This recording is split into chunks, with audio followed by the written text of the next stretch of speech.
On today's video, let's talk about OSIRIS League Season 2, which was announced about a week ago, but we were so busy with KVK and all sorts of things around that we haven't even touched on Season 2 yet, and a lot is changing. There is a brand new tournament coming up on top of OSIRIS League, and now there is 2 different tiers of OSIRIS League, so it's going to be very interesting. We're going to go over everything we know about OSIRIS League Season 2, as well as a small sneak peek of what I think is going to happen, and hopefully we'll talk a little bit about casting OSIRIS League as well. But for now, drop a like on the video, sit back, enjoy the content, and let's go.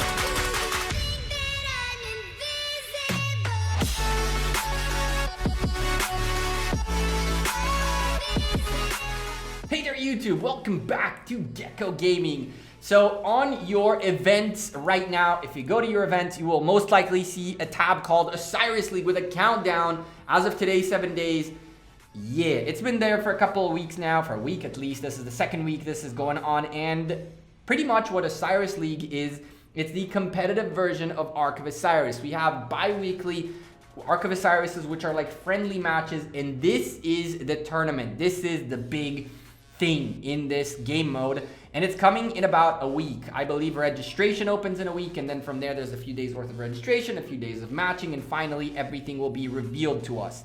Now, if we go take a quick peek at the rules, if you click here, you'll end up seeing all the rules and competition format and everything you need to know. Again, we're not going to go over all of these things, but I do recommend you to go through again and read through the things that you know exactly what's coming up. It's kind of like last season. 512 alliances will be separated into 32 divisions. We'll compete in 3 group stages and then 2 elimination rounds. Only the winners of each division will receive a ranked rewards and progress to the next stage. Stage 2 would be the playoffs. 32 teams compete in 3 group stage rounds and then 4 elimination rounds. At the end, only 16 alliances, the top 2 in each group, will progress. And finally, to a single knockdown elimination round. The winner of the final round will be crowned world champion. Kind of. This changed a little bit and hasn't changed it here yet. But still, this is pretty much it. The competition format is very well explained in the rules. We're really not going to go over all of this. The rewards haven't changed that much at all, I believe. It's the same old. But there is something new here, which I really didn't notice in the rules, but I did notice in another place, which we're going to go take a look at. The league rules is something new that we have to keep an eye on. This was our #1 recommendation for OSIRIS League Season 2, which is add league rules that clearly state possible situations and what happens in those possible situations. Like, for example, we had a situation where the first round of Ark of Osiris didn't work last time around, and as a result, a lot of things shifted and the timeline shifted a little bit, but it wasn't clear what was going to happen. There were also other incidents in which one team had more lag than the other, and therefore one team couldn't compete while the other one was able to more. But now we have this right here, the rules, which kind of pretty much go over the major issues, the major things. You have a redo policy, you have everything you really need to know before getting in. In my opinion, this has to be a must read for every leader of an alliance to ensure that you know what you're getting into and what are the policies for certain things. But what really piqued my attention, and I know what piques your attention, is the fact that I haven't clicked on these in a while, so let's click on them real quick. But what really piqued my attention in that too is right down here in the notice board. I don't know how many of you read the notice board. I personally, I'm not gonna lie to you, I never do. I really never do, which I should. But they have an OSIRIS League Season 2 post in here, which is completely different than the rules. And it actually states 2 very important things you need to know about for OSIRIS League Season 2. We're gonna read through this just, so I don't miss any information. The much anticipated second season of OSIRIS League will soon be upon us. The OSIRIS League will serve as the ultimate proving grounds for the world's greatest alliance. Only the strongest will have a chance at being crowned the world champion. Let's not get too carried away. Troops don't die in this event, so it doesn't really, it's the strongest OSIRIS alliance, Ark of Osiris alliance. I wouldn't call it the strongest alliance in the game. To encourage even more governors to join on this incredible event for this season, OSIRIS League will distribute all kingdoms into 2 realms. Yes, this is brand new. We have 2 realms based on Kingdom's opening time. The number one thing you guys have mentioned was that how do older kingdoms, newer kingdoms compete with older kingdoms that have more commanders? Well, there will now be 2 separate Osiris leagues. One for the older kingdoms and one for the newer kingdoms. We're going to keep reading and you'll see how it works exactly. Each realm will have its own Osiris League and its own champion of the Osiris League. After the end of Osiris League, the top 4 alliances of each realm will have a chance at the Osiris Invitational, so stay tuned. Here's the deal.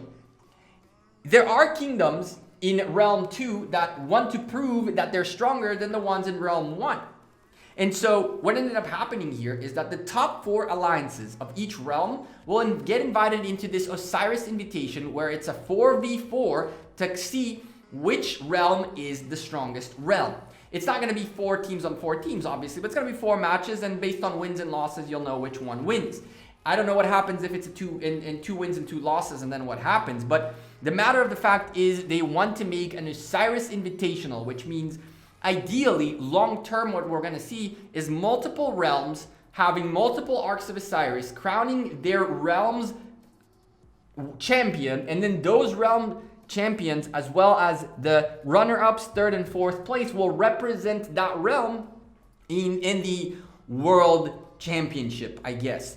I love it. I don't know if any of you noticed this. I haven't seen anyone talk about this that much, but Osiris Invitational is actually nuts. You want to end up top 4, not because of necessarily rewards, right? Like, you want it to be a top as high as you want, obviously, but once you hit, like, I think it was top 8, all the rewards are pretty much the same. A sculpture here, a sculpture there makes not real difference. But when you know that 4th place goes into Osiris Invitation and 5th doesn't, that round of 8 to determine which ones are the 4 seems almost as important as winning your own league, your own realm.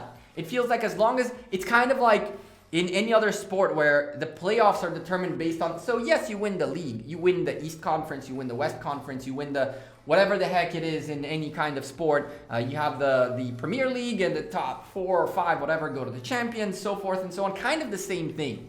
So now fighting for top 4 is actually important, and I love it. I really do. Changes in Season 2. Kingdoms will now be distributed into 2 realms based on their opening times. Realm number 1, Realm of Horus, is Kingdoms 1 through 320. This actually changed. It used to be 300, if I'm not mistaken. So they added 320, which is interesting. I didn't notice that it was 320. I saw it earlier, but it was 300, not 320 from my memory, but I might be wrong on that.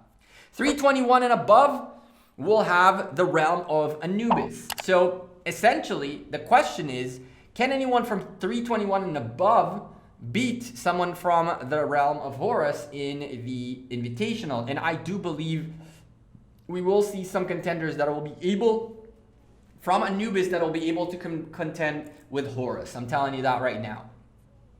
Alliances can only register for Osiris League that belongs to their own realm. And Osiris League backup combatants has been reduced from 30 to 15. Okay. On days of non-competition, alliance leaders and titled officers have the authority to interchange vanguards and backups as they see fit. I love this. I love this. I love this. I love this. It means that backups are not only going to sit there and hope and dream someone doesn't show up for a very important event. As a matter of fact, I don't believe in JWM, at least, well, we had one event where someone was a backup, but other than that, I believe most people showed up to the rest. And so I do know some kingdoms had to use backups unplanned, but the good part about it is if someone doesn't show up, you can exchange them with someone who can guaranteed show up, and essentially not have a situation where you waste the first 3 minutes and only then the backup comes in, and then only. So I like this. I like this. So far, so good. There's obviously no need for 30 backups, so I'm okay with that. And 3 and 4 together seems a really good way to go about it. Added an honor role to the Osiris League from Osiris League main panel. Governors can now view details of each round and each season, most valuable player, kill score, etc. Cool. So we can finally see the stats. I wonder what stats they'll make available for us. It's interesting to, it's going to be an interesting one to figure out. For easier viewing, a permanent button of Osiris League has been added to the campaign panel. We've seen that already a little while back. Osiris League related events can now be viewed tapping on events in the main panel of Osiris League. There's going to be Osiris League related events apparently, and my understanding is there's also going to be like kind of like the old Osiris League shop, but something's changing. I haven't really figured out what it is yet, but it seems like something is changing. Osiris League, during the group stage phase of qualifiers, the top 32 alliances will each bear a mark of a seed during registration. This is good. This is actually really good. It'll show us the seeding procedure. It'll be a little more transparent to us, the players, viewers, and the community as to how the seeding is going to be. So I like the mark of a seed during registration. That's a good thing.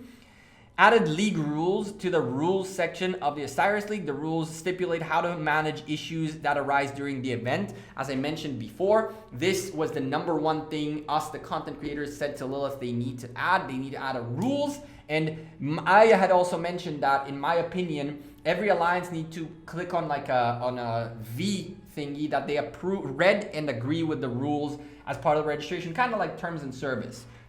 But I believe they just didn't see necessity in that. But they did add the rules, which is good. It's important for you to know how things are going to be. And chat, this is where I need your help.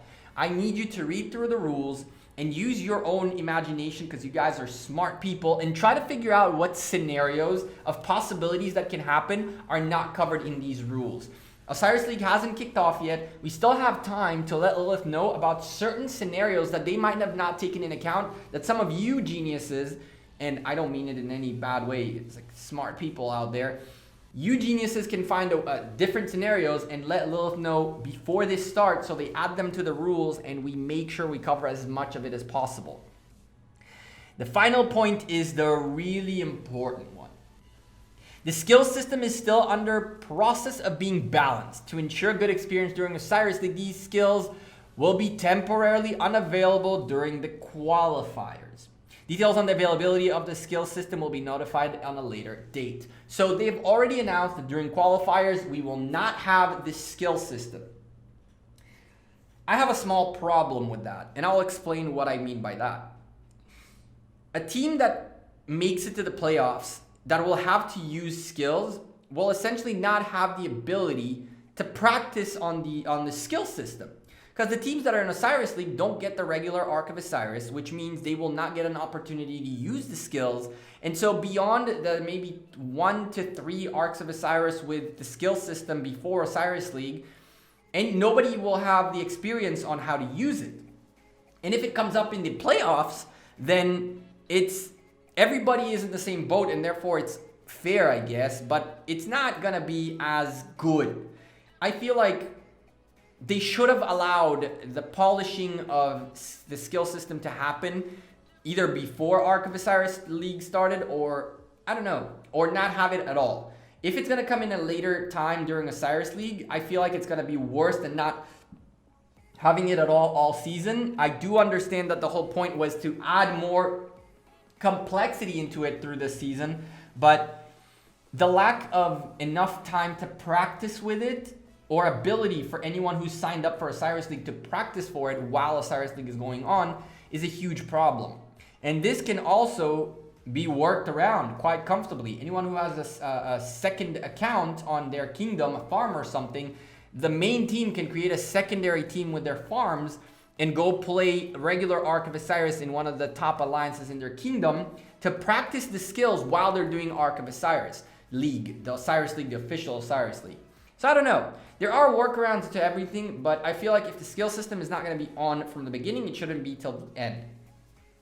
One thing that is important to notice is that they said these skills will be temporarily unavailable during qualifiers. Details on the availability of the skill system. It means that there is a potential that the skills will change altogether, that we're going to see something completely different. And so I'm okay with it. I'm okay with seeing Season 2 without Osiris skills, personally, because I think that Lilith should polish them, and then they should allow the kingdoms and alliances to polish their strategies and abilities with it, and only then drop them into Ark of Osiris, an Osiris League, rather than through Osiris League. Now these people are going to have to adjust, especially those who haven't adjusted and haven't tried and haven't taken it that serious yet. They will be missing out on opportunities against kingdoms and alliances who have taken these skills very seriously. And I can tell you right now that one of the top 8 from last season have a team that has that last week, that one team did 3 different Ark of Osirises on 3 different accounts, on 3 different alliances in their own kingdom. So those guys knew that Ark of Osiris, that Osiris League is coming up, and that Ark of Osiris is the only way to practice. And so they made sure that 3 alliances play on different times, and all 30 registered for all 3 and used the alliance skill 3 times in a week. It's doable to do. It really is. If you have a farm in your account, in your alliance, and you make a second alliance, play on that, keep doing skills while Ark of Osiris League is going on. But yeah, I don't know. What do you guys think? Leave me a comment down below and let me know. I'm Gekko. I'm out of here. Thank you guys very much for watching this video. I rambled on a little bit at the end, but it is what it is. That's who I am.